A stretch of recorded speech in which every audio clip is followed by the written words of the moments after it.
हर रोज एक नई कहानी देखने के लिए चैनल को सब्सक्राइब करें और बेल आइकन दबाना ना भूलें। नीलम और वंदु गरीब परिवार की होनहार और काबिल बेटियां थी। उनके परिवार में माँ रज्जो और बड़ी बहन रुक्कू रहती थी।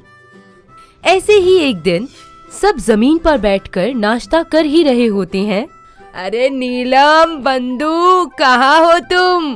अरे बच्चियों, नाश्ता तैयार है। अरे मेरी लाडलियों, इतना भी मत पढ़ो कि खाने का ही होश ना रहे। आज इंटरव्यू है तो उसी की प्रैक्टिस कर रहे थे हम दोनों। अच्छा, खूब तरक्की करो मेरी बच्चियों, पर खाना खाना भी जरूरी है। हाँ, बस मेरा तो हो गया। वंदु दी, जल्दी चलिए, लेट हो रहे हैं हम इंटरव्यू के लिए। अरे ये दोनों जल्दी में लंच बॉक्स ले जाना ही भूल गई। Okay, tata bye. नीलम और वंदु नाश्ता करके जॉब की तलाश में चली जाती हैं। वहीं दूसरी तरफ बड़ी बेटी रुक्कू और माँ रज्जो घर के कामों में व्यस्त हो जाती हैं। तभी कुछ देर में दरवाजे की घंटी बजती है। मौसी जी नमस्ते। माँ देखो, मौसी आई हैं। आइए मौसी जी, बैठिए। नमस्ते बिटिया। अरे धन्नो, मेरी प्यारी बहन। नमस्ते दीदी। रुक्कू बिटिया कितनी सयानी हो गई है, जरा सी थी जब देखा था। हाँ, हो तो गई है। तेरी नजर में कोई अच्छा लड़का हो तो बता। हाँ, इसीलिए तो आई हूँ। मेरी बुआ सास का बड़ा बेटा दिनेश बड़ी सी फैक्ट्री में काम करता है। बड़ा ही नेक है, घर परिवार भी अच्छा है। अच्छा, बहुत बढ़िया। धन्नो, उसका कोई फोटो है क्या तेरे पास? हाँ, ई रही हो की तस्वीर। बाकी लड़के की पूरी जिम्मेदारी हमरी। बहुत अच्छा रिश्ता है। चिराग लेके भी निकली हो ना तो ना ही मिली है। हाँ, लड़का तो बहुत गुणी लग रहा है। मेरी तरफ से तो रिश्ता पक्का समझो। हाँ। रज्जो के उदासी भरे चेहरे पर मानो बड़े दिनों बाद मुस्कुराहट आई हो। शाम को जब नीलम और वंदु घर आते हैं तो माँ, मेरा इंटरव्यू एकदम फैबुलस था। एज अ अकाउंटेंट जॉब लगी है मेरी। अरे वाह, ये तो डबल खुशखबरी है। डबल खुशखबरी? वो कैसे? अरे रुक्कू का रिश्ता तय हो गया है। लड़का बहुत अच्छा है। हाँ। अरे वाह, इससे बढ़िया तो कुछ हो ही नहीं सकता। उसकी बड़ी बेटी रुक्कू की शादी दिनेश से तय हो जाती है। सब इस शादी से बेहद खुश होते हैं, पर किसे पता था कि बीच मंडप में लड़के वाले दहेज के लिए उन्हें सबके सामने बेइज्जत करेंगे। दिनेश के पिताजी गोरेलाल सबके सामने रज्जो से कहते हैं, देखिए, या तो आप 2 लाख रुपए कैश दे दीजिए, वरना उठा रहा हूँ मैं अपने बेटे को मंडप से। हाँ। अरे भाई साहब, हमारी इज्जत मत उछालिए सबके सामने। हम गरीब इतने रुपए कहाँ से लाए हैं? अगर आपने पैसे नहीं दिए तो बारात वापस चली जाएगी। उठ बेटे, चल। भाई साहब, ऐसा नहीं बोलो। अरे धन्नो, तू ही कुछ बोल। दीदी अब हम का बोली? बारात वापस लेकर चलो। इन गरीबों के यहाँ हम शादी नहीं करेंगे। भगवान के लिए ऐसा घोर पाप मत कीजिए। रुक जाइए। तभी भीड़ में खड़े लोग बोलने लग जाते हैं। हाय, अगर दहेज देने की औकात नहीं थी तो ये शादी का झूठा स्वांग क्यों रचाया?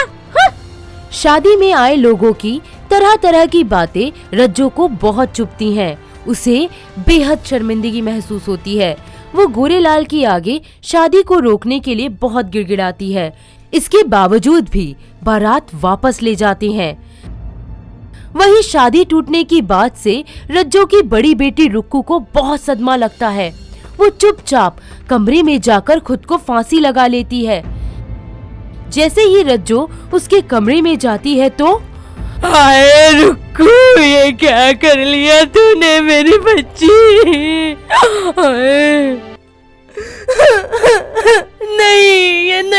सकता दीदी, तुम हमें छोड़ के नहीं जा सकती।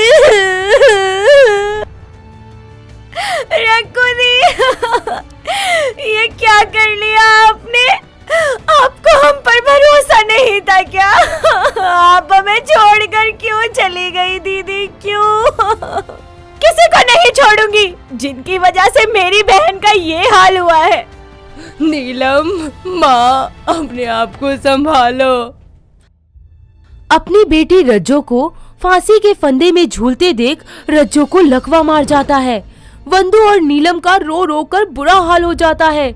उनके घर पर दुखों का पहाड़ टूट जाता है। रुक्कू की शादी के कारण रज्जो पर बहुत सारा कर्जा हो जाता है, जो घर की आर्थिक रीढ़ को तोड़कर चकनाचूर कर देता है। नीलम और वंदु दहेज लोभियों के खिलाफ कोर्ट में मुकदमा दायर कर देती हैं। साथ ही लकवाग्रस्त अपनी माँ रज्जो का इलाज भी करवाती हैं। दिन पर दिन पैसे की तंगी बढ़ती ही जाती है। एक शाम बहुत सारे लेनदार एक साथ उनके घर धमक जाते हैं। अरे ये रज्जो का घर है क्या? अरे कब से ब्याज नहीं दिया, कर्जा लिए भी 6 महीने से ऊपर हो गया है। शर्म नहीं आती क्या तुम्हें? भैया बुरा वक्त चल रहा है, पैसे नहीं है। अरे कोई बुरा वक्त वगैरह नहीं है, देने की नीयत होनी चाहिए।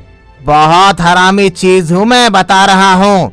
हलक में हाथ डालकर निकाल लूंगा। भाई साहब जरा धीरे बोलिए, सब सुन रहे हैं। कुछ इज्जत है हमारी भी, आपका कर्जा चुकाए बिना नहीं मरेंगे। अरे 3 महीने से रेंट तक नहीं दिया। अगर आज शाम तक पैसे नहीं भरे ना तो ये सारा सामान बाहर फेंक देंगे, समझे?